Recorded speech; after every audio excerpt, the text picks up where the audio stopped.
서울 지하철 수인분당선 구룡역 3번 출구에서 불과 30m 거리에 들어선 대치 프로지오 발라드. 올해 1월 말 지어진 신축 도시형 생활주택이지만 준공 100일도 안 돼서 건물이 통째로 공매시장에 나왔습니다. 건물 입구에 세워진 입간판과 현수막에는 입주 환영이 아닌 공매 진행 중이라는 글자가 적혀 있습니다. 강남권에서도 시행사가 PF 대출금을 갚지 못하는 상황이 발생한 겁니다. 이 단지의 3.3제곱미터당 분양가는 약 7천만 원입니다. 강남에서도 비싸다는 평가를 받았는데요. 전용 면적 35제곱미터부터 112제곱미터의 분양가는 최소 11억 원부터입니다.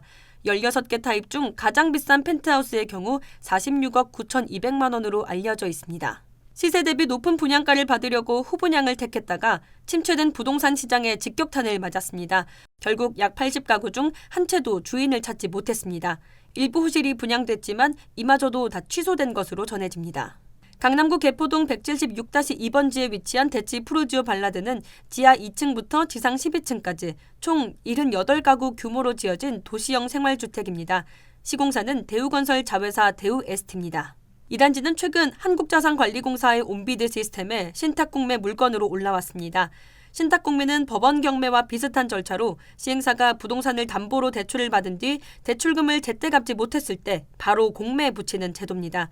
1회차 공매에서 78개 호실이 모두 판매되면 대주단은 총 1,868억 원을 회수할 수 있습니다. 만약 8회차까지 유찰되면 이 중 절반인 970억 원만 회수합니다.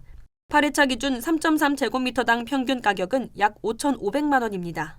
시장이 안 좋아서 그런 거죠. 21년에 아마 PF를 받았을 거예요. 시공사나 컨디션이 출발할 때 되게 좋았어요, 분위기가. 위치도 굉장히 좋아서 무난하게 분양을 하겠다라고 우리도 평가를 했었거든요. 시기적으로 너무 안 좋고 중간에 그 건축비도 상당히 많이 올라갔을 거예요. 부동산 경기가 침체되면서 공급 가격 갖고는 다른 데 훨씬 투자를 할 수 있는 여건이 돼버린 거죠. 그러나 대주단의 차입금 회수 마지노선인 8회차에서도 주인 찾기가 어려울 수 있다는 우려가 나옵니다.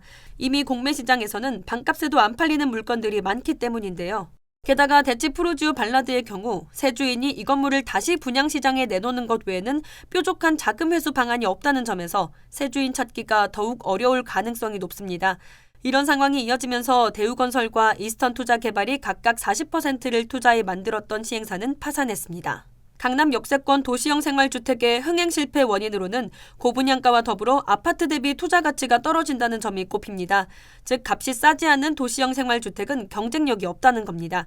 분양가 상한제를 적용받지 않아서 분양가가 수요자에게 부담스러운 가격인데도 불구하고 소형 주택이다 보니 꺼리는 이들이 많습니다. 임대차 수요를 노리는 대치 프루지오 발라드와 같은 소형 주택은 일반 아파트보다 금리 인상 영향을 많이 받습니다. 투자자들이 대출금을 활용해 주택을 분양받은 뒤 세입자를 들이면서 잔금을 치르는 경우가 많기 때문입니다.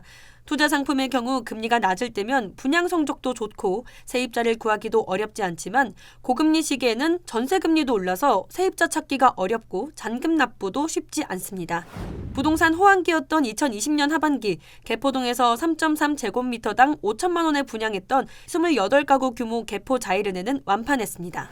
전문가들은 개발업자들이 부동산 시장이 호황일 때 비싼 부지를 매입해서 분양 가격을 높게 책정할 수밖에 없는데 금리와 건설비가 오르면서 높은 분양대금을 부담할 투자자를 구할 길이 없는 현실이 됐다고 분석했습니다. 사업성이 떨어지면 브릿지론에서 본 PF로 넘어가지 못하는 것처럼 같은 이유로 인해 본 PF의 다음 단계이자 종착지인 분양 완료까지 갈 수 없다는 겁니다. 어차피 정부에서 발표했잖아. 사업성 없는 데는 빨리빨리 NPL 만들어서 정리해라. 토지는 비싸게 샀고 공사비 왕창 올라갔으니까 현재 용적률 가지고는 사업성이 안 나온다고. 2, 3년은 좀 여파가 있지 않겠냐. 올해나 내년까지는 정리는 다 될 거예요. 그러니까 공사비가 지금 너무 올라서 기존에 사업한다고 해놓은 것들이 다 중단이 되는 거예요, 지금. 그러니까 용적률을 올려주는 거 이외에는 방법이 없는 거야, 지금. 분양금이 늘어나니까. 유찰되면 계속 떨어져요, 값이. 될 때까지. 부동산 호황기 때 붐이 일었던 오피스텔과 소형주택 같은 수익형 부동산 시장에서는 고금리로 인해 그야말로 수요 실종 사태가 벌어지고 있습니다. 임대차 수요는 물론이고 분양 수요까지 모조리 사라졌습니다. 미국이 올해 하반기 금리 인하를 할 것으로 보이는 가운데 본격적인 금리 인하 소식이 들리기 전까지는 이런 추세가 지속될 가능성이 커 보입니다. 서울 지하철 7호선 중화역 3번 출구에서 대로변을 따라 1분 정도 걸으면 신축된 소방서 옆으로 펜스가 길게 쳐져 있습니다. 지난해 여름 원주민 이주를 마쳤지만 부지는 허허벌판으로 방치돼 있습니다. 기존 중화 119 안전센터와 상가, 노후주택이 있던 이곳은 중화 3구역 재정비 촉진지구입니다. 중화 3구역은 도시환경 정비 사업을 추진 중인데요. 이 사업은 토지 등 소유자 방식과 조합 방식으로 추진이 가능합니다. 조합 방식은 일반 재개발 방식과 유사한 형태입니다. 중화 3구역은 토지 등 소유자 방식으로 진행해 추진위원회와 조합 설립 과정이 생략됩니다. 조합 방식보다 사업을 빨리 추진할 수 있는 대신 사업 시행인가 이후에 사업 시행자 지위를 갖습니다. 그런데 최근 땅 주인들이 새마을금고로부터 빌린 540억 원 가량의 브릿지론이 본 PF 전환에 실패하면서 부지가 통으로 공매 물건이 됐습니다. 7차까지 아무도 입찰에 참여하지 않으면 땅의 가치가 절반으로 깎이고 땅 주인들은 한 푼도 건지지 못하는 상황이 됩니다. 부동산 경기가 침체하면서 서울 초역세권 정비 사업마저 기부 체납 시설이 다 들어설 때까지 착공은커녕 공매에 넘어가는 일이 벌어지고 있습니다. 신한자산 신탁은 이달 초 중화 3구역 일대에 대한 공매를 개시했습니다. 1회차 공매 개시가액은 1,136억 4,800만 원이지만 7회차까지 갈 경우 최저 입찰가는 603억 9,740만 원입니다. 7회차에 낙찰되면 이미 540억 원을 빌려 쓴 토지 등 소유자들에게 남는 금액은 사실상 없습니다. 대주단 측에서 브릿지론의 이자를 납부하면 본 PF를 고려해본다는 의견을 제시한 것으로 알려졌지만 이자를 마련하는 것도 쉽지 않습니다. 취재진이 중화 3구역 관계자를 만나서 현 상황에 대해 질의하자 고성이 나오기도 했습니다. 담당자가 보니까 가실까? 얘 왜 들어와요 너무 사무실에? 우리가 지금 연장하려고 지금 시끄러워 하는 거 이야기하지 말라니까 왜 자꾸 이야기에 들어와라. 중화 3구역은 2006년 지정된 중화재정비촉진지구에서 1구역과 함께 유일하게 살아남은 곳입니다. 다른 사업지는 주민 반대 등 여러 문제로 인해 사업이 중단됐고 2023년 7월 완전히 구역 해제 절차를 밟은 뒤 모아타운 등 다른 재개발 사업을 준비하고 있습니다. 1구역은 1,055가구 리버센 SK뷰 롯데캐슬이 들어섭니다. 2025년 11월 입주 예정입니다. 지난달 전용 84제곱미터 분양권이 10억 5,895만 원에 거래됐습니다. 중화 3구역은 2020년 관리처분을 받은 뒤 2주에 돌입하면서 중화 1구역의 뒤를 이을 것으로 기대됐습니다. 전용 42제곱미터부터 84제곱미터로 구성된 최고 26층 아파트 2개 동 176가구와 오피스텔 1개 동 119개 호실이 들어설 예정이었습니다. 그러나 중화 3구역 시공을 맡았던 라온건설은 건설자재 비용이 올랐다며 사업 초기 3.3제곱미터당 540만 원으로 책정했던 공사비를 인상해야 한다고 했고 조합 역할을 하는 토지 등 소유자와 협의점을 찾지 못하면서 결국 지난해 시공권을 반납했습니다.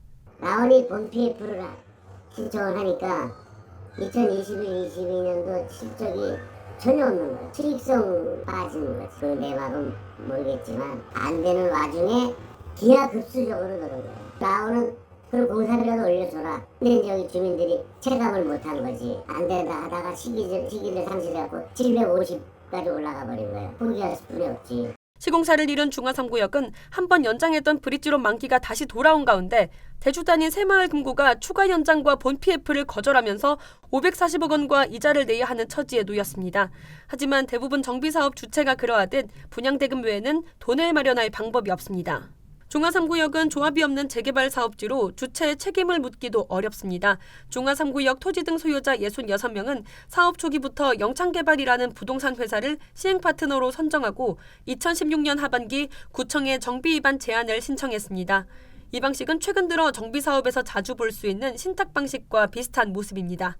하지만 그동안 사업을 주도해온 영창개발 역시 해결 방안을 내놓지 못했습니다. 공매를 정리하기 위해서 이것저것 보고 있는 중이라서 어떻게 될지 아직 모르겠어요. 그렇게 보면 답을 드릴 수가 없고 지금 한푼도 아니긴 한데. 한순간에 집과 땅을 잃을 처지인 토지 등 소유자들은 공매 중지 가처분 신청을 제기하는 등 어떻게 해서든 공매를 막는다는 입장입니다. 일각에서는 비상대책위원회를 꾸려서 대응하자는 의견도 나오고 있습니다. 시장에서는 공매 낙찰이 쉽지 않을 것으로 전망되면서 사업이 당분간 지연될 것으로 예상합니다. 그간 투입된 사업비가 적지 않은 상황에서 공매 대상에는 지난해 신축한 중화 119 안전센터 부지까지 포함돼 사업성이 낮기 때문입니다. 신축 소방서를 제외하고 개발을 고려해야 하는데요. PF 업계에서는 서울 역세권 부지의 재개발 사업장마저도 본 PF 전환에 실패할 정도로 부동산 경기가 심각하다고 밝혔습니다. 분양가를 높게 받을 수 있는 사업장은 몰라도 시장이 침체하면서 미분양이 예상되는 곳은 사업 추진이 어려울 수밖에 없다는 겁니다.